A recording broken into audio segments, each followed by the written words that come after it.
Well, hey there, folks. Welcome to the Roundup. This is a Cowboy State Daily podcast where we talk to and have conversations with really interesting people in the Cowboy State. Today, we get to look inside the mind of a federal judge. Isn't that cool? I think it's cool, especially since this federal judge is a guy that I have known for years. And I'm very much looking forward to this conversation. First off, I want to make sure that you all know about another great podcast called the Business from the Basement podcast from the Wyoming Business Alliance. If you're a business person, if you know a business person, if you are interested at all in building businesses and finding better ways to be a good community member, then you want to log on to and listen to the Business from the Basement podcast. So that's what I want to talk about first, but then I want to get us to the real meat of today's conversation. Today, we get to talk to federal judge Kelly Rankin. Now, I have known Kelly since 1998 when I was the municipal court clerk in Cody, and Kelly was the Park County attorney. And we didn't cross paths that much, but in a small county and in a small town, especially if you're in the same line of work, you do have occasion to cross paths here. And I've always been so impressed with Kelly and his integrity and the way that he just does the business of the law. And so, Kelly, I'm just so glad to talk to you today. How are you? How have you been? It's been a long time. It has been a long time, but thank you for having me. It's great to be with you, and I'm just tickled to have this conversation with you, but I've been well. I appreciate the invite and the opportunity to catch up. Well, I think it's been fun. I'll just start with here. We have people in common. And that's the great thing about Wyoming is that you know people who know people who know people, and it gets you connected and keeps you connected. Kelly, you were here in Park County for what, 7 or 8 years, right? Yeah, I moved to Park County in 1995 and then left, sadly, in 2003. So about 8 years and loved every minute, every second of it. And you're right, Wendy, not only you, but just common friends that we have today. And it's just such a special place. The whole state is that way. But yes, I have very fond memories of Park County. Well, it's a wonderful place, but you also come from a wonderful place. You were born in Sheridan, and Sheridan is a beautiful town. I love that town. I went to high school in Buffalo, so we were right down the road from each other. But tell me about growing up in Wyoming, because you're a Wyoming native. Sheridan, you moved around some, came back to Sheridan. Tell us about your childhood and the places that you saw and the people that you met in Wyoming. Well, I've never lived in a bad place because I've lived in Wyoming my whole life. But you're right, Sheridan and as you know, Buffalo, they're really also very special places. But you're right, I was born in Sheridan and my dad was a rancher. And so we grew up as sort of a little ranch family. And then we moved to Jackson for a few years where he was ranching there. And then ultimately he decided to become a banker. And so we moved around again. And I ended up returning back to Sheridan, where I went to junior high and high school, graduated from Sheridan High School. Go Bronx. Their football team is special once again this year. I keep an eye on them from afar. But no, Sheridan was a great place. And you were nearby in Johnson County and Buffalo. And it was such a wholesome place to be and a wonderful place for families, and still have lifelong friends from that area, and try to get back as frequently as I can. It's not enough, but I really enjoyed my time in Sheridan as well. And of course, all the fires that they dealt with in this fall and all the things that they were going through, I'm sure your heart was there as well. You left Sheridan, though, to go to the University of Wyoming. And you have been involved in law ever since you left Sheridan, because you went to law school at the University of Wyoming. Tell us about making the decision to be an attorney and to dedicate your life to the law. Why choose that path? At some point, Wendy, I realized that I wanted to be in the courtroom. For some reason, I got that bug and I just wanted that opportunity. So, of course, as you mentioned, I was down at the University of Wyoming I was a political science major, not a lot you could do with that, and knew that I needed to do something else. So had the opportunity to go to law school and did. And during my law school experience, I got to do an internship in the local county attorney's office in Laramie under the tutelage of Cal Raruka, who was the elected county attorney at that time, and others, Rob Willis, Ken Brown. They were just wonderful mentors. And I was a gym rat for the courtroom, and I loved it so much. And they gave me all kinds of opportunities to be in the courtroom and try cases and do the things that I thought were really interesting. And so I caught that bug, if you will. And then right after law school, I literally wrote a letter to every county attorney and DA in the state and said, please take a chance on me. And Joe Blumel, who is a state district judge down in Uena and Lincoln counties, was then the Park County attorney. And he took a flyer on me, and he and Greg Corpening, who's also a circuit court judge in that area in Kimmer. So I was hired initially in Lincoln County as a deputy county attorney there, and really enjoyed my time. The people were wonderful. Judge Frank Zebri and I on Wednesday mornings would get in the state car and drive north up to Afton to hold county court or circuit court matters up there. And then we drive home, and did that every week. And so really a neat experience. And then it was about a year later, I had the opportunity to come to Park County, where I had some family. And that's what led me to Park County. Well, we were so glad to have you here for those years that you were here. You've really experienced in that way a very broad view of the legal system in Wyoming, because you were in both those counties before then, going and becoming a judge and shifting gears and shifting the sides of the bench that you were on. At what point were you offered the opportunity to become a judge? And Well, what kind of went through your mind there? Well, that's a really good question. I think every lawyer thinks about what it would be like to be a judge. And I had spent quite a bit of time in the courtroom, as I had hoped, and had also thought, gee, someday maybe it'd be neat to see if I could be a judge. And so I had that in the back of my mind, and thought that I needed some good experience before I could get there. And so that's what I was working on. And through my time in both the Park County Attorney's Office and the Lincoln County Attorney's Office, I was afforded a further neat opportunity. Then U.S. Attorney, later Governor Matt Mead, hired me into the U.S. Attorney's Office. So I left Park County to work in the U.S. Attorney's Office, as tough as it was to leave that beautiful area and those wonderful people. Went down to Casper and served as it was referred to as an OCDEF attorney, which meant organized crime and drug enforcement matters. Sort of, my. Yeah, multi-defendant, out-of-state drug matters and wiretaps and those kinds of things that were enjoyable and interesting as well. So did that for 5 years, and then when Governor Mead stepped down as the U.S. Attorney, I was fortunate enough to be appointed by President George W. Bush as the U.S. Attorney. So I moved down to Cheyenne and served in that capacity for a couple of years. And then when President Obama came into office, he brought in a new U.S. Attorney, Kip Crofts, who is my mentor and friend and wonderful person. He had been working for Governor Freudenthal.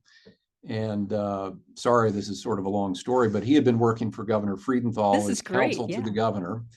And yeah, please cut me off if I go too long here, but as his counsel in the governor's office, and because I was on my way out as a political appointee in the U.S. Attorney's Office, Governor Freudenthal was kind enough to offer me Kip's position as counsel to Governor Freudenthal. And Kip and I sort of met in the middle of the street in front of the Capitol and exchanged swords. And he went on to be a wonderful U.S. attorney. And I went to work for Governor Freudenthal, doing a number of really interesting things as well. Well, Kip asked me to come back to the U.S. Attorney's Office and serve as his criminal chief And that was Ooh, no oh easy my. feat because I had been a political appointee, and the Department of Justice doesn't want you to harbor in as a political appointee. So there had to be some approvals back in Washington. And once those approvals came through, I had the good fortune to return back into the U.S. Attorney's Office, where I served there for a couple more years. And then, to answer your question, there was an opportunity. I applied for the federal U.S. magistrate job here in Cheyenne, and I was fortunate enough to get selected. And so I served in that role for 12 years, just until March of this year. And then you took over from Judge Friedenthal, Nancy Friedenthal, who had served an illustrious career there. Kelly, I sorry, I skipped that whole U.S. attorney part of No, your bio, and I'm like, my gosh, that's so interesting. The mob stuff. I mean, organized crime in Wyoming. You don't think about that in Wyoming, and you got a really deep dark look at that and the things that are happening. Did your experience as a U.S. attorney, did that dampen anything? I mean, you've seen the underbelly. You have seen the criminal underbelly of the things that happen in Wyoming. How does that affect your personal life? How does that affect your personal outlook? I can't imagine that.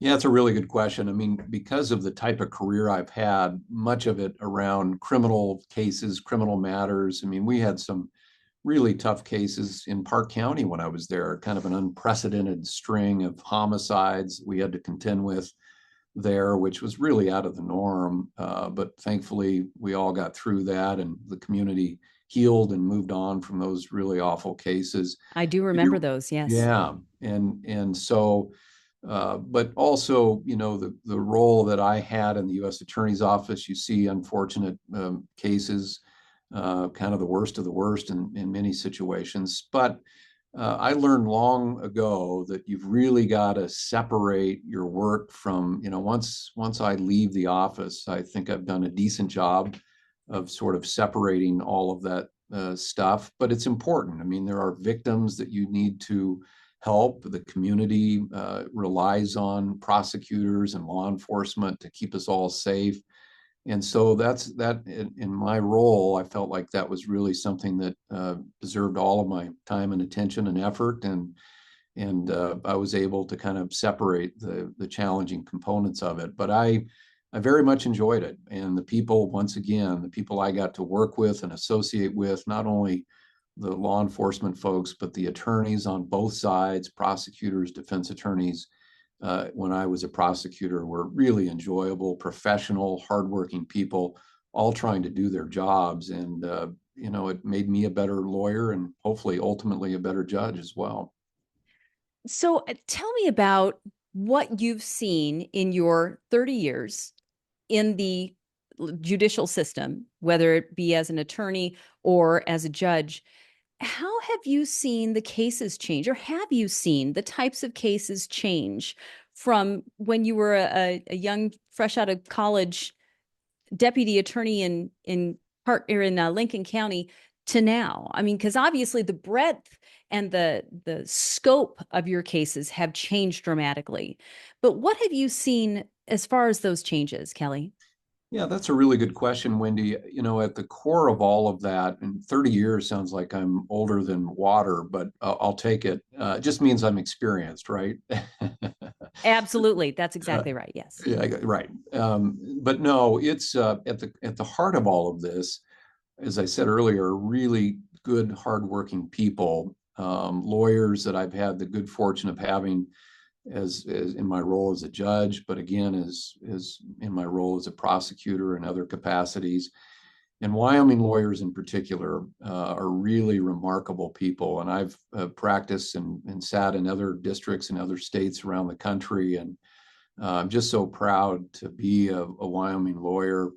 Gerald Mason, our former bar president years ago, coined that phrase, and it's true. Just really excellent quality, highly intelligent, hardworking folks that really make a difference. And I'm just proud to be a part of the Wyoming Bar. In terms of the changes that have occurred, certainly I was practicing most exclusively in state law, dealing with criminal matters before I shifted to the federal system and started working federal matters, both criminal and then ultimately in the civil arena as well.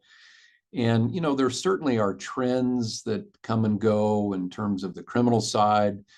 For instance, the sort of drugs that we see on the street, fentanyl obviously is a very common one today, sadly, and just devastating to people and really can do some damage to families.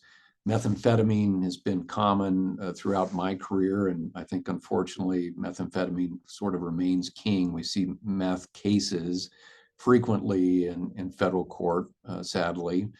And then on the civil side, the changes really ebb and flow some, but in federal court, we're a court of limited jurisdiction per Article 3 of the United States Constitution. And so, there's got to be a federal question, meaning the case in controversy has to be an issue of U.S. constitutional law or federal law, or maybe a diversity case, which means the parties are from different states. And so, that can run the gamut from personal injury, employment cases on the civil side, to contract disputes from LLC established entities. We see a fair amount of that. And I think more of that, frankly, in my 12 years or so, just because we're a pretty friendly state for entities to form their organizations through our Secretary of State's office. So we're sometimes seeing cases where nobody's even from Wyoming, but because they're registered here in Wyoming and have their companies registered here, we sometimes deal with questions in federal court. So that has changed a little bit, but by and large, we're just dealing with the cases that are filed and taking them one at a time and hoping to do the best job we can. Now, it seems like to me, with every change in your every step up, as it were, in your career, I would think that you would have had to gone to school for an extra year each one, because you go from county law and knowing your county statutes back and forth, to then knowing the state statutes back and forth, to then knowing the federal. That's a lot of learning. Do you consider yourself a lifelong learner in that way? Well, I think just by nature of law, the practice of law is just that. You're always learning. And I think we as lawyers, we as judges are faced with new cases, new facts scenarios, and different parts of the law that we need to sort of study up on. And I've been very fortunate during the course of my career to be around good people, experienced people, lawyers and judges alike, that really have helped me. Wendy, I've stood on the shoulders of a lot of people at each stage of my career and learned so much from those folks. But you're right, there is some training that goes along with it. And we have the Federal Judicial Center gives lots of opportunities to learn and train, and I've taken advantage of that. But really, here on the bench, I've had mentors to include Judge Brimmer, Judge Johnson, who is just my neighbor here, and he's terrific. Our Chief Judge Scott Skabdal has a wealth of information, and then you mentioned Judge Nancy Friedenthal, who's nearing the end, but I've been soaking up as much as I can from her before she leaves us for good and goes into the full-time grandchildren business. But I've just had really incredible people to work with, and they've helped me along the way, and I continue to pick their brains every day. So I'm going to ask you, Kelly, what are some of the cases that stand out for you in your career from whatever level? What are some of the cases that really got under your skin that you were not quite able to shake? Yeah, the tough cases for me are cases involving children. When I was a state prosecutor in Park County, when kids are involved and they're swept up in whatever criminal activity is taking place and violence involving kids and children, those are tough cases. And we see those here in federal court, child exploitation type cases that are really difficult. Sometimes off of the Wind River Reservation, we see some pretty violent crimes that involve children or other innocent victims. And so those are tough. I mean, there's no question that, a lot of these cases are drug related, unfortunately. and folks have addiction issues and substance abuse issues that are at the heart of a lot of the criminal matters that we see. But when kids are swept up in that, those are the tough ones. And then, as I mentioned earlier, some of the homicide cases that I've seen over the years have been tough. But again, you just do the very best with what you have, and you surround yourself with really good people, and try to find outcomes that are fair and just for everyone involved, and hope people can heal. But those have been the more challenging cases, and unfortunately, I'm sure we'll see more of those. But hopefully we're doing some good along the way. That's exactly right. What makes your job worth it, Kelly? What makes it worth getting up every day and going to work, and those stacks of papers on your desk? That's and ultimately why I had to leave the municipal court. I had a stack of files this high that was never going away because I couldn't keep up. And I'm like, oh my gosh, I'm going to go crazy here. For you, this is your daily life. You've got all of these files and all of these things that you have to assimilate.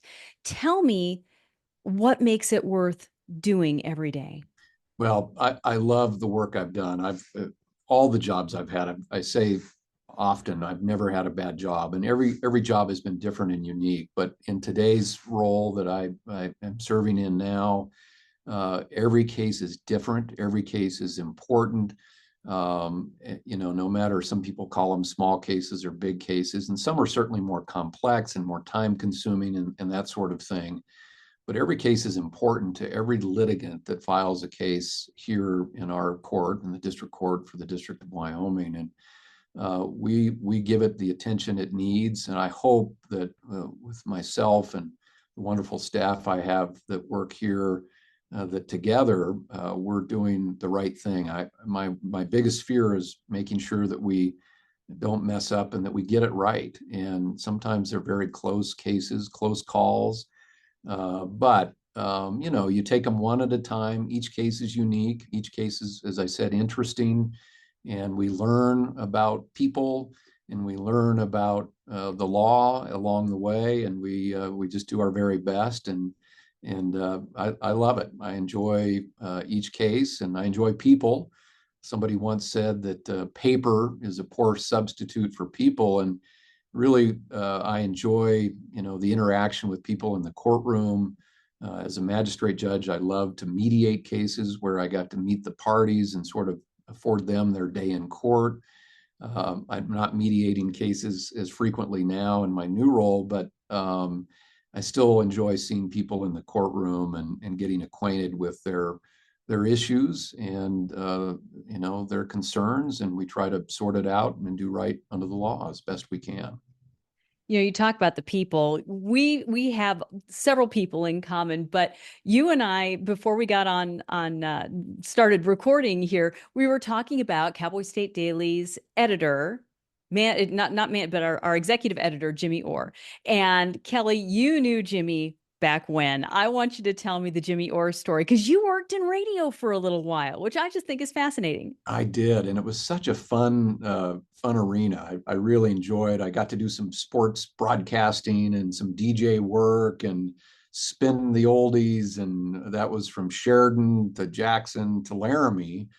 And I worked at the KRQU radio station in Laramie, and one of the disc jockeys, and I think he had a muckety muck position, was Jimmy Orr. And that's when I, in the late 80s, got acquainted with Jimmy, and he's done such a wonderful job over his career. I mean, he's had such an amazing career. But Jimmy, his moniker on the radio back in the day was Gern Yablonowitz. And so whenever I encounter Jimmy, I say, "Hey, what's going on, Gern?" And I remind him of that moniker and the time that we had working at the radio station while we were both in college in Laramie. And but anyway, I think the world of Jimmy, and he's done a wonderful job here and everywhere he's been. So we are so fortunate to have him as the driving force behind Cowboy State Daily, and we're very grateful for him and for his unique personality and that drive that he's got. I'm going to have to call him Gern now, and Gern, he's going to say, "Who you've been talking to, Kelly Rankin, haven't you?" Yeah. Gern Yablonowitz. Yeah, Oh my he's such a gosh. talented and just a great guy. Absolutely, absolutely. Kelly, let's go off of the bench here. Sure. What's life like for a federal judge when you're not being a federal judge? Kelly, what tell us about what you do for fun, how you get out there and you really are just a citizen of Wyoming. Well, like I think almost all of us that live in Wyoming, we enjoy the great outdoors, and I'm no exception. I just enjoy greatly getting out. I like to ski and hunt and hike and fish and just any of those outdoor related things. I think that's awesome. Again, just Wyoming. That's what we're here for. And you were fortunate enough to be born here and to you never had to leave. That doesn't happen very often. That's right. And I don't want to ever leave. If they kick me out, I'm not sure where I'll go, but I'll go. If I must. But no, I enjoy the people, and Wyoming is such a unique place, not just within the law, but just as you say in general, and just everything is so wonderful about the state of Wyoming, and every town is just as neat and special as the next, and I've lived in several communities in Wyoming, and all the people are just the same. They're great, great, great people, great citizens, and so anyway, I don't want to ever leave, but I enjoy it as long as I can, and will continue to do that. Now, Kelly, you've mentioned that you've worked with Governor Matt Mead before he was governor. Do you have any political aspirations, or are you just happy to stick in your federal judgeship there and stay No, there? thank you. I dipped my toe into politics when I ran for Park County attorney on two occasions, and that was good enough for me. I enjoyed that experience. Talk about meeting lots of people and interesting people on the campaign trail. I really did enjoy that. But no, my track now is on the bench. I'm thinking this will be the last job I have, and it'll be a while before I think I ride off into the sunset. But I can't imagine doing anything else for the balance of my career. I'm very fortunate to be where I am, and so I'm just tickled to be here, and I'll continue to work until they tell me, or I tell me, or somebody tells me I can't do it anymore. Well, Kelly, we are glad to have you there. And this has just been a wonderful opportunity, like you say, to catch up with you, to see what you've been doing, but then to introduce the rest of the state to what it's like and the things that you have to deal with, the different cases you have to deal with, the decisions that come across your desk. Do you ever feel the weight of that? I mean, you've mentioned that it is, you want to make sure that you do it right. Tell me about your team and the other people. Do you have Yeah, people that you consult with on the regular to say, I want to make sure that I'm doing this right? Because as the judge, it comes down to you. But yeah. there's more to it than that. No, that's a really good point, Wendy. Ultimately, I have to, issue the order or make the decision, and if we're in court, it's kind of on the fly, and you do the best you can.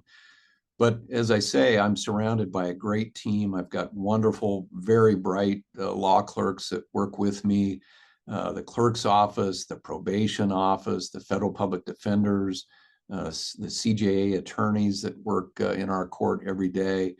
And then, of course, as I said, my mentors that are on the bench, Judge Johnson, Judge Friedenthal, and Judge Skavdal. My successor in the magistrate judge role is Judge Scott Klosterman, and he's terrific and hit the ground running, and he'll be way better than the guy that went before him. I can tell you that. But anyway, yeah, I lean on all of those folks, and I'm fortunate to have them, and that's really the team. And we just dig in and do our very best, and try, as you said, to get it right every day and on every case. Well, we're glad you're there, and we're glad and grateful for the team that you have that are there really on our behalf. And so we're Thank you. grateful for that. Kelly, this has been such an interesting conversation. Thank you for taking the time today out of your very busy schedule, because I know you've got a very busy schedule. So thanks so Well, thank much. you. It's been wonderful to catch up, wonderful to see you, and I'm just tickled by what you all do at Cowboy State Daily, and I tune in and read the articles daily. So thank you all for what you do, and tell Gern hello for me. I will tell Gern hello for you for sure. Kelly, thank you for being here today. Folks, thank you for tuning in today to this episode of The Roundup. We have so many interesting people in this state, and we're fortunate to be able to have access to Judge Kelly Rankin today and to all of the people that we are able to talk to and have these in-depth conversations with. If you out there have an idea for somebody that we should talk to, please let us know. Also, don't forget, Wyoming Business Alliance's Business from the Basement podcast.